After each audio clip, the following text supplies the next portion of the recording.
ain't see me, you Stevie. Wondering how I reach more evolutions than Eevee and make it look easy.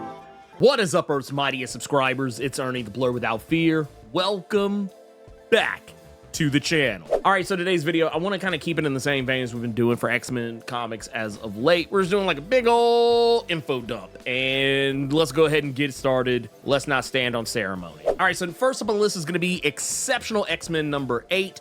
This issue, we didn't really get caught up in all the chicanery of X-Manhunt with this series. X-Manhunt just was kind of a thing that was happening while Exceptional X-Men was in the same room. Not even in the same room. It was almost as if Exceptional X-Men was in the same state, but on completely opposite sides, you know, from wherever or whatever was going on with X-Manhunt. So nothing really got interrupted. All the stuff that was going on with Verite and Mr. Xenos, who ultimately ended up becoming, or rather being, Mr. Sinister, all of that is still popping off. And you know, a lot of this is really just kind of Mr. Sinister doing Mr. Sinister shit.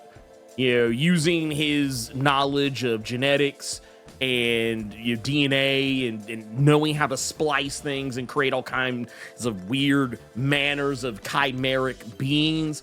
This is basically just him doing more of that. He now has access to most of the world's DNA now because of Verite. They're basically doing this whole deal where sending out these DNA kits where people can test them to see if they have the mutant X gene, and also at the same time be able to get rid of or turn off the mutant X gene if they should have it. And also Mr. Sinister seems very interested in taking advantage of the situation where all of the mutants that have been popping up as of late, a lot of them have been mutants who are already adults. People who, under normal circumstances with mutants, they usually get their powers at puberty. And not an uncommon case is they usually get them at birth. There are lots of characters who they may not have had all of their powers at birth, but there were very clear indicators they were mutants the day that they were born. Characters like Gambit, who was quite literally born with his black and kind of purplish pinkish eyes. Characters like Nightcrawler, who was literally born looking like a fuzzy little elf. Those characters, while they may not have been able to do all of the stuff that they normally could be able to do at the day of their birth, it was very obvious they were going to be mutants. And now these are people who grew up most of their life, well on into their jaded years, having become mutants, and they don't have all that wide-eyed wonder and hope for possibility. They don't have that. So here we are, and Mr. Sinister's trying to take advantage of that. We don't really know exactly what the end game is for Mr. Sinister, but he's made it pretty clear he's using Axo because of Axo's ability to be able to empathize with other people, to be able to pull out their emotions and deepest, darkest secrets and thoughts. He's using Axo as what is effectively a battery for the machine that he's developed, and he's using it to basically suss out anything and everything he wants to know. It's basically his way of creating a Cerebro that doesn't really require him to be a telepath, which, I mean, to be fair, he is a telepath, but it's a Cerebro that he can use without really having to do anything. The main idea with Mr. Sinister is he's always trying to collect DNA. Now, DNA is one thing, but being able to collect the thoughts and dreams, desires, and fears of other people, that's a whole other level of DNA that Mr. Sinister doesn't normally have access to. So imagine if he could create characters as complex as Madeline Pryor before ever having anything similar to what he's got his hands on now, having a mutant on tap who can literally pull those things out of people, yeah, Mr. Sinister's going to be a whole problem. He gets his hands on any more genetic and mental, energy and thoughts, whatever the hell it is he's taking, the way he's got right now. It's going to be insane. Literally bananas. Now, that is really kind of the main meat of what's going on here with this issue, but there's also the whole thing with Axo being gone. What do the rest of the Exceptional X-Men think about the situation? And more importantly, did they even notice? Because they don't at first. You see, with Axo being disappeared by Mr. Sinister, one has to ask the question, how has nobody noticed that he's missing? And it's because Mr. Sinister has replaced him with a clone. Now, I will say this, I feel like this is very off-brand for Mr. Sinister, or he's in a situation where he just doesn't supremely give a fuck about what's going on or the consequences of it, because the clone that he sends out into the world, it's not a good clone. I mean, yeah, it looks like Axo, but it's an Axo that stays the same color all the time. The thing about Axo is a byproduct of his mutant power. Whenever people are feeding him, the emotions and thoughts and secrets, because of his empathic abilities, he changes colors like a mood ring. And that's kind of what tips Bronze off to what's going on with him. She's the one who takes stock of the fact that, well, okay, yeah, obviously, Axo's acting weird. He's literally eating anything and everything around him, even stuff that people don't actually eat. The guy is at one point seen eating a stick of deodorant. Yeah, he's eating all kinds of crazy stuff. His parents and his siblings, they're just kind of like, yeah, what's going on? I mean, yeah, they recognize something's wrong with him, but at this point, they're just thinking, oh, it's just probably a byproduct of him being a mutant. They don't really know what to think of the situation. But when Bronze and Melee get involved in the scenario, and it just so happens they're kind of having a normal, regular, everyday outing, but in the midst of all of this, there's shenanigans, there's trouble, stuff is happening, people need to be saved, and there's humans just running all over the place, running in fear and terror of being harmed.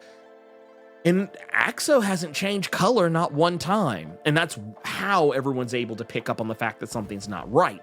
Yeah, it is kind of weird that it took them that long to figure it out. He was already exhibiting some pretty strange behavior even before any of this stuff. But I did think it was pretty cool that at least in some level, they were paying, and really more specifically Bronze, was paying enough attention to Axo that she recognized something wasn't right. And I thought that was really cool, kind of showing how these characters, well, yes, it's only been 8 issues or whatever. We haven't really seen a whole heap of a lot of them like going out and doing stuff. We've seen little stuff here and there, them kind of going out and hanging out together. But it is really cool to kind of see that they've grown and they've become friends enough that you could almost call them a found family of sorts. So I thought that was pretty neat. And of course, obviously, the Axo melting down almost in front of them was probably also another hint. But I mean, they figured it out before that. And I'll also say too, I like the messaging with Kitty, because the whole thing with Kitty is that she's trying to live a normal life. And that's something we've seen since the first issue of Exceptional X-Men. She's largely removed herself from like X-related things. The fact that she's working with these kids right now is already kind of a big deal in and of itself, a huge kind of departure from what she was originally trying to do. And that's just be a normal, everyday, average person. Not even really taking advantage of her mutant powers very often, but she's starting to explore her sexuality. She's found a girlfriend, someone who she's really interested in. She sees an opportunity at being a normal person. This person she's trying to date is a regular ass normal person, and it's to the point where even her girlfriend is kind of like, hey, you use that word normal a lot to describe me. I'm starting to wonder like what you mean by it, or like what is the weight behind that. It is really interesting because if you've been keeping up, it's obvious that Kitty craves that that proximity to normality, and in the midst of all that, she realizes this issue. Her life is never going to be normal, and it's kind of one of those things where it's both interesting and affirming to see Kitty face that reality. But it's also heartbreaking too, because if you've been keeping up with the series, you know how much the fall of Krakoa, the fall of X, really did a number on her, both mentally and emotionally. She ended up going back into her old ninja ways, if that tells you anything, and she murdered a lot of people. Granted, they all deserved it. They all deserved it. But just her having to go back into her ninja bag, it messed her up bad. And I guarantee you she has all the PTSD in the world from it. And she's going to have to find a way to get through it. Next up is going to be X Factor number 9. This is the penultimate issue of the series. And man, I'm not going to lie, I'm really sad about this one. Yeah, X-Force was one thing. X-Force was one thing. I was a little sad about X-Force getting shit canned. And while I liked NYX for what it was, kind of seeing where it was starting to go, I kind of started to care a little bit less and didn't really mind it quite as much that it was canceled. But this book, I was like, dude, this was really something nice. I liked what was being presented here. It was a nice departure from the normal run of things. And I'm not gonna hold you. While I've enjoyed the series, man, you can feel the pangs of a book that has been cut short in this issue. Now, it's not to say this issue's bad, but it just, when you see the proceedings going on in this issue, you're like, oh, y'all only got one issue left, and y'all haven't even really tackled the whole Jovius thing, really. Like, there's still a Jovius angle we haven't paid off yet. So I'm really curious to know how Jovius factors into the next issue, because issue 10 is the end of this, run of X Factor. But really, the majority of this issue, Jovius's name doesn't even come up. So it's probably not important until it becomes important. But when we get into this, Havoc and Frenzy are meeting with General Mills, who, for those who have not been keeping up, General Mills has been the overseer for X Factor. And while Havoc and Frenzy no longer work for X Factor, they are now freelance. Mills still reaches out to them because she has a job that needs doing, but it's a job that she doesn't really want anyone to know about. And this is going to come back and pay dividends later. But moving on from that, Havoc and Frenzy, they obviously take the job, but the whole intent is so that while they're running this job that no one's supposed to know about, and this is largely because it is in direct opposition of Doctor Doom. And X Factor can't be involved or seen to be involved in this because X Factor is a government op, it would be seen as an act of aggression against Doctor Doom. So they got to keep everything above board. So they're going to have X Factor running a mission elsewhere, Havoc and Frenzy running their own actual mission somewhere very far away from it and unrelated, or related, but maybe more like adjacent. But once again, we'll get into that here in a moment. But yeah, the whole thing here is that Havoc and Frenzy, in which I love this pairing of Havoc and Frenzy. They actually make really good partners. I like the playful banter that they have with one another. And I really like how we got to see a little bit more of what was going on with characters like Dr. Reyes, Zyber, and Granny Smite. Seeing these characters like kind of get roped into the shenanigans, because basically what this is, it's almost like if you ever watch like Mission Impossible, like every time Tom Cruise like, hey, I just need you to trust me one last time. Now, that's basically what the mission is. But everyone kind of gets involved in it for their own reasons or another. So it's almost kind of like a Mission Impossible type of deal where Havoc and Frenzy and the rest of not X Factor are trying to infiltrate a base that is supposed to house some computer technology related to Farthing.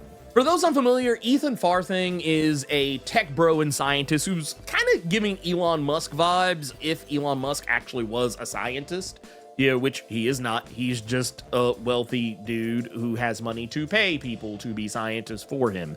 But all that said, that's basically kind of the vibe you're supposed to get off Ethan Farthing. And he's kind of a character that has been in and out of the proceedings, and his company Fartech is largely responsible for a lot of the shenanigans that X Factor has been getting drug into over the course of this run. Well, as it turns out, Ethan Farthing has thrown in his lot with Dr. Doom, and he is now developing tech called Doom Plants. These are implants that they don't really seem like implants so much as they just seem like Dr. Doom face mask, like almost more on some MF Doom type-ish, like very close to an MF Doom style mask. But the main idea here is that General Mills wants to kind of shut this whole operation down, thus why Havoc and Frenzy and the rest of the gang are getting involved. This is really the heart of this particular issue, because we're getting to see the team, take that last hurrah. There's the fight. Everyone's kind of throwing hands. Everybody's getting to use their powers and get to kind of show what they can do one last time. And, see why this team could have been something incredibly special if only they were given, that chance. Given that chance to spread their wings, as, Archangel probably would, maybe throw some metal pinions out or whatever, but they don't get to get that, so it's pie in the sky at this point. But yeah, we get to see all that and see them for the most part succeed in their mission. The only problem is that their mission was not really the real mission. It wasn't really as General Mills had sold it. As it turns out, the real mission was actually to X Factor, which right now is just Archangel and Pyro at this point. And their mission was not really what General Mills sold it as either. The reason why Havoc and the rest of the gang went on their little run is because it would keep them very far away from what General Mills actually wanted to strike down. And that's Polaris. Polaris, who was a part of the Mutant Underground, and while not like the most public figure of it, she was very much a part of it and one of its more major players. And the Mutant Underground, for those that don't know, was more of a pro-mutant organization that was really all kind of, once again, built under and around the idea of Jovius, who was supposedly killed off, but we now know was actually not killed off.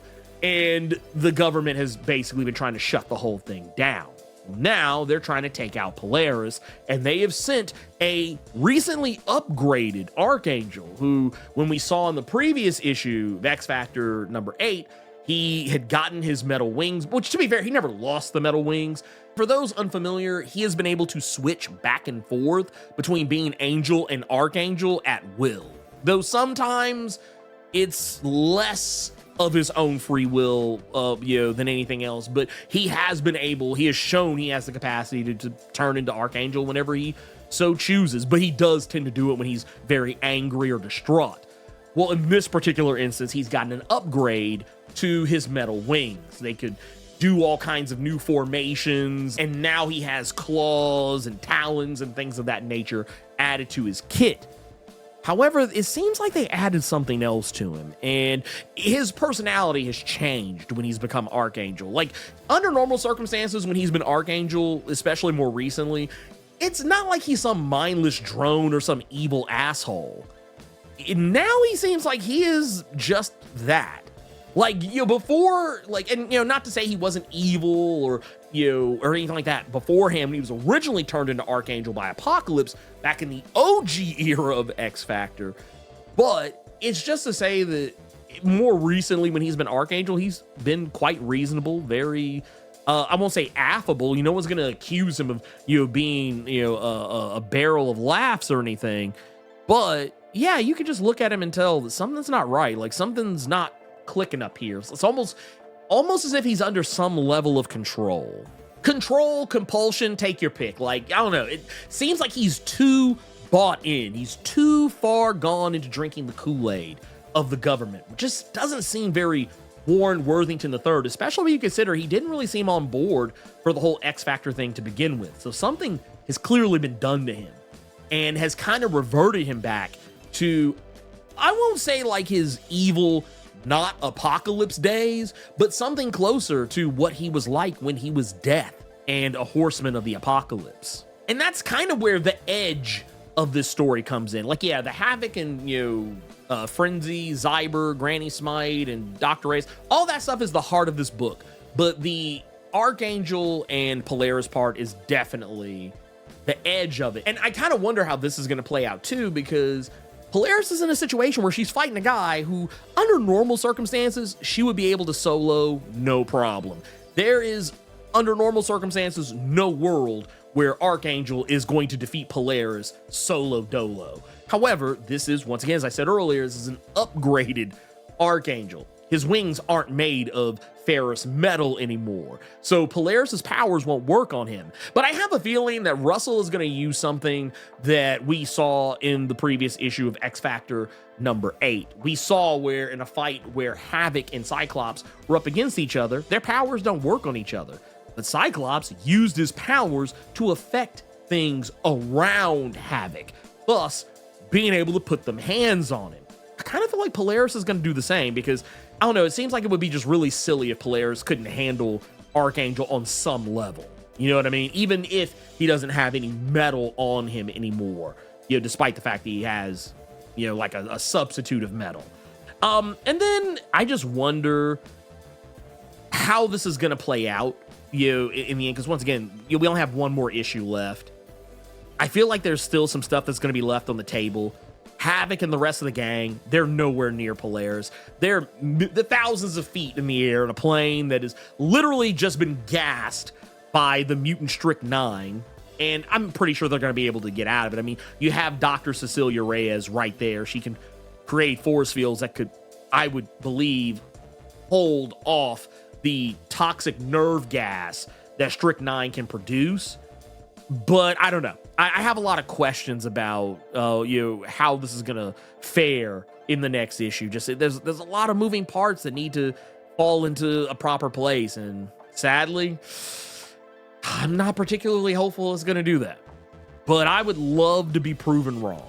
Last and most certainly not least is going to be Wolverine number 8, which is also Wolverine number 400. This is a huge issue. We're talking 50 plus pages of content, and a lot has been going on. I haven't really talked about Wolverine as of late just because I sometimes forget that it has come out. Not because it's bad, but because I don't know. I just feel like once again, with X-Manhunt having happened, and then also with some and certain titles not being included in the X-Manhunt story arc, like Phoenix wasn't included, Wolverine wasn't included, Exceptional X-Men was only included in name only. It was kind of like, oh, okay, well, I guess, I guess there's not much to see here. And it's not to say that these books have not had interesting things going on. Phoenix has had an amazing story going on that I do plan to talk about the next time we get a new issue, because there's something happening in that I think is gonna be really awesome. So we'll talk about that when the time comes. But and then you also get to what's been going on with some of these other titles like Wolverine. And here we're still dealing with the adamantine, the primordial force, the original adamantium, like not even the original, like literally the father of adamantium, basically, because adamantium is an impure substance. It's not the original real McCoy. And the adamantine has come back. It wants to get rid of all the false metal, and here we are. And it kind of seemed like at one point the adamantine had taken over Wolverine. I think the last time I talked about Wolverine, it did kind of seem like that was the direction it was going. And that wasn't the case. Wolverine still has his regular ass adamantium. he's still regular degular. But he was up against characters like Constrictor and it was Donald Pierce and Lady Deathstrike. He was up against these types of characters who all had adamantium in their body on some level, and the adamantine had taken them over. Cyber was another one that was also involved. And then we saw the return of Romulus, who also had been up-jumped to having this new, or not rather new, but old, original adamantine, to the point he literally had he looked almost like the Molten Man, if anyone remembers that character. He was literally covered in I don't mean like just his claws, but his entire body was coated in the adamantine. And it kind of seemed like we're getting set up for a big Dukaroo. Wolverine versus Romulus. We're about to run it back, and Wolverine's gonna give him those hands again, or claws in this case. That happens really quickly. The whole thing with Romulus and Wolverine, it almost feels painfully short. And I'm not gonna lie, I kind of wish they would have spent more time on that. I feel like, because there's like 2 other stories, and don't get me wrong, they're great stories, because there's a really awesome Daniel Warren Johnson story at the very end of the book. Fantastic. Daniel Warren Johnson kills it. It's a really awesome kind of Wolverine samurai style story in Daniel Warren Johnson style, which is like chef's kiss, but it's not what we're here to talk about. And the story in the middle, which gets the majority of the play, is more focused on Lindigo and Wolverine. Really more Lindigo than Wolverine. So, I don't know, it felt weird. I was kind of sad that everything got wrapped up nice and neat, because Romulus gets taken out, and the adamantine creates its own, physical humanoid form. One that looks eerily like the Wonder Woman depiction of Ares. If anyone's familiar with the DC Comics Wonder Woman series, the character Ares, he looks very strikingly similar to that, but which, I mean, honestly, it makes sense. Greek god and all that, and the adamantine has a very direct connection to not only Greek mythology, but just the Greek gods in general. So it makes sense that this would be the case. But it's still no less weird how this all just gets wrapped up nice and neat. And the adamantine, like if some of y'all remember, what was it in X-Men? I think it was X-Men Apocalypse. That scene where Wolverine is, pops up for a few seconds, and they have like a little scene with him, and then like he sees Jean, and then he like scampers off into the woods with this really awkward run. That's kind of what it feels like for the adamantine. He just kind of shows up and is like, all right, cool. Yeah, I'm gonna mess with you. I'm gonna be that dude, but you know what? I'm out of here anyway. He just kind of scampers off into the, into the distance, never to be seen or heard from again for the rest of the issue. And basically just having Wolverine, kind of give a little bit of exposition as to, oh, hey, this is what happened, blah, blah, blah, blah. Oh, Well, I will see you guys next time. and, going on with his day. But then we get to, everything else, and it's like, okay, well, now we're focused on business as, usual. And, well, I like the Lindigo story. It's a really cool story, but I do feel like it's almost longer than it should be. I don't know. Maybe I'm the weird one. I don't know. Maybe you guys tell me what y'all think about that. But it's basically a throwback to all the times that Wolverine has encountered Arcade, whether by himself or with the X-Men. It's basically Arcade running him down memory lane in a very game show style format, as you would expect from a character like Arcade. It is very Arcade's revenge in this regard. And basically Wolverine is having to relive his greatest and even more often than not his lowest moments across his history, all the while Lindigo is tied down and being held hostage. Not because Arcade is going to do anything to him, but more because Arcade is planning to let him free and let Lindigo's bloodlust do the work for him, placing Lindigo in front of several innocent people. And if Wolverine doesn't get through his little contest in time, those bodies are going to be on Wolverine's conscience. And I thought that part was actually really cool. And then the sacrifice that Lindigo makes to save Wolverine. There's a point where Wolverine gets caught in a trap of Arcade's, and acid is literally burning his legs off. Wolverine's legs off, for that matter. And Lindigo basically sacrifices himself to save Wolverine. And it's kind of how we discover what's gonna, I guess, happen with Leonard going forward, because his death actually allows him to turn back into his normal self. He's no longer the Wendigo, or at least for now he's not. But when Lindigo saves Wolverine, the acid basically kills him, and Leonard rises out of the husk that was the Lindigo body, and he's back to his normal self. Though I do think he'll probably turn back into the Wendigo again at some point. But he gets to be reunited with his mother, which, for those that did not know, there was something that was kind of hinted at and teased, that he was, in group homes, foster care, or things of that nature, juvie and whatnot. I don't remember them ever explicitly explaining why, but basically it was implied he was taken away from his mother. And we get to see a little bit of time with Wolverine and Leonard hanging out with Leonard's mom.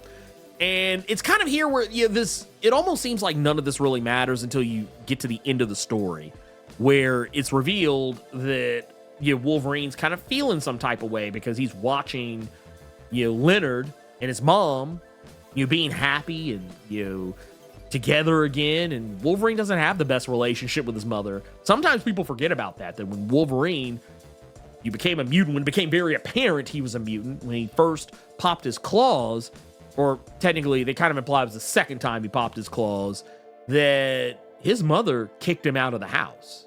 And it was also revealed that she treated him rather poorly because he was a mutant. But as we learn at the end of this issue, just as Wolverine is kind of remembering his mother, having memories of who she used to be, when Wolverine gets to hang his hat up at the end of the issue, he discovers there's a letter waiting on him, and guess who it's from? His mother. Now, the reason why this is of note is because his mom is supposed to be dead. As a matter of fact, when we are first introduced to her, it is during the early aughts Wolverine Origin series, and she dies within 2 issues of ever being shown. It's kind of around the time Wolverine was rediscovering or his memories, and really readers were discovering Wolverine's true definitive origin for the first time. And she's back. She is apparently not dead. And she kind of implies that she actually was, Because she does mention that there was a miraculous reason as to why she's still alive. But the question is she still the same person that she was? She kind of implies that she wasn't. She makes a mention that, you know, there was a reason why she had to treat Wolverine the way that she did. I'm sure she has a good excuse.